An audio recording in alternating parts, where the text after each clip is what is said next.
holding company. That's true. Holding company should hold our nerves to learn the various concepts prevailing around the holding company. One of the popular forms of business combination is by means of holding company, or we can call this as a parent company. A holding company is one which directly or indirectly occurs either all or more than half of the number of the equity shares in one company or more than a companies. So it secures a controlling interest in such companies. The acquiring company is called as holding company. The other companies we call that as subsidiary company.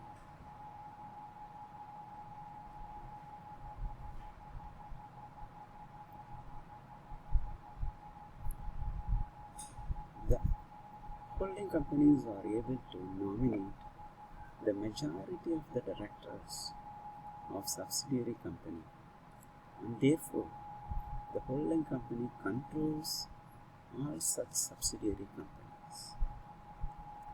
Holding company meet directly from such subsidiary company, or it may acquire majority of shares in the existing company.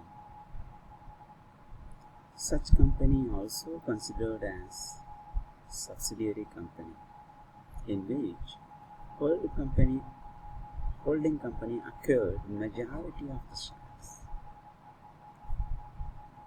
The Companies Act 1956 defines what is holding company, what are subsidiary company. Section 4 of the Companies Act 1956 defines a subsidiary company. A company is a subsidiary of another if and only if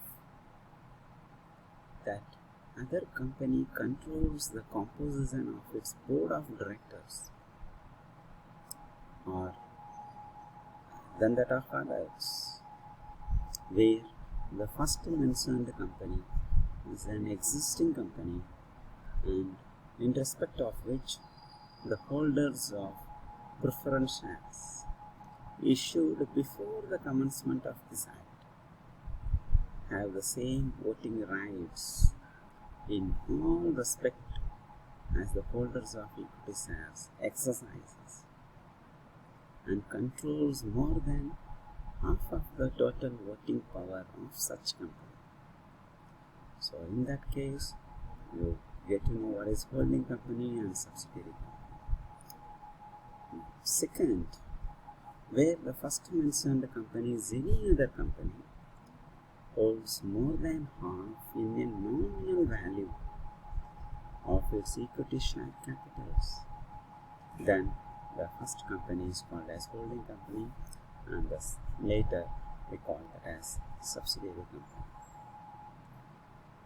Or the company is a subsidiary of any company which is that other company's subsidiaries. For example, if X is a holding company, Y and Z is a subsidiary company. Y is the holding company of company H. That means X in turn becomes a holding company of company Y as well as the company H. That's where it says the company is a subsidiary of any company which is that other company's subsidiary. Now let us learn together what are the advantages of being a hold company. Being a holding company, what are the advantages? Point number one, the first and foremost advantage is the subsidiary company maintained their separate identity. And that's true. the so-called subsidiary company maintain their separate identity. Second, the public may not be aware the existence of combination among the various companies. There is another great advantage of being a whole company. The public may not be aware of the existence of combination among the various companies. The third, the holding company need not be invest entire amount in the share capital in so-called subsidiary company, but still they enjoy the entire controlling power in such company. So it means that the definition itself we discussed earlier, it says more than half, that means even 51% of you buy, then we call this as holding company. So you need to acquire the entire share capital. Only by acquiring more than half of the shares, you can become as a holding company. There is a great advantage, no? So instead of investing 20 lakhs, you can just invest 10 lakhs 1 rupee. You can become as a holding company and control the entire access, entire power of that company. The fourth advantage is that the holding company would be possible to carry forward the losses for income tax purpose. That's a great deal with this. So, and for filing the income tax return, if you have any losses, it can be carried forward to the next year, to the next subsequent 3 years, 5 years, likewise based on the rule. But if you are being a hold company, your losses can be transferred, can be carried forward for income tax purposes. The fifth advantage, each subsidiary company prepares its own accounts, and therefore financial position and profitability of each undertaking is get to know. Each subsidiary company prepares its own accounts, and therefore financial position and profitability of each undertaking we get to know. The holding company covers the entire financial position of the subsidiary company. The last advantage, but that's a primary one, holding company may additionally require or dispose of on the shares in subsidiary company in market whenever if desired. Holding company no need to lock the entire fund in the subsidiary company. At any point, they have the rights to acquire additionally or dispose of whenever they want, for money for their working capital or investment in other business beginnings. So there is a great advantage of the holding company. The money is not really locked up. People used to think that holding company locks their money in the subsidiary company, but it's not so. So holding company really has a financial leverage by investing into the subsidiary companies.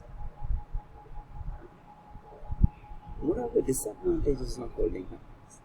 Or what are the disadvantages of a company being as a holding company?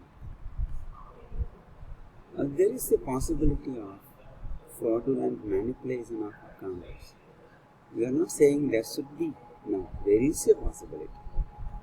Fraudulence of accounts will not exist always, but the possibility gets created either by one of the subsidiary company or being at a holding company. The possibilities of fraudulent manipulation of accounts is always has a great extent. So the holding company has a high key eye on every assets and liabilities of the subsidiary companies through their internal audit team. The second disadvantage is that the intercompany transaction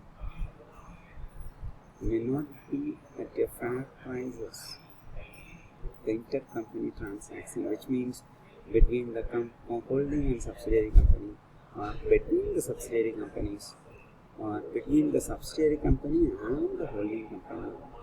Those transactions may not be at a fair prices. Sometimes holding company may fix a high price. Since you are my subsidiary, you need to buy only from us. You need to I need to have a business deal only with us. So in such case, the intercompany transaction definitely will not be at the fair prices. The third great disadvantage of holding company is that minority shareholders' interest may not be properly protected. Are you able to follow my words? Please make an underline. Minority shareholders' interest. So a shareholder is having only 5 shares. His or her interest will not be protected. Only the majority shareholders' interest gets protected by the holding company. So since we have subsidiary company and above there is a holding company, the minority shareholders' interest will not have a proper protection. The fourth disadvantage is the accounts of various companies may be made upon different dates to manipulate profit or financial position of grouped companies.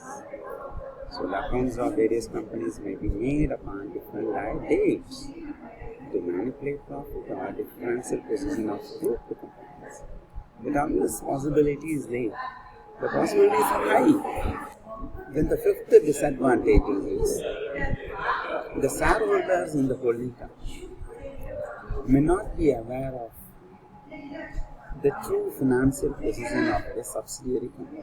It's not possible to have a great awareness on that.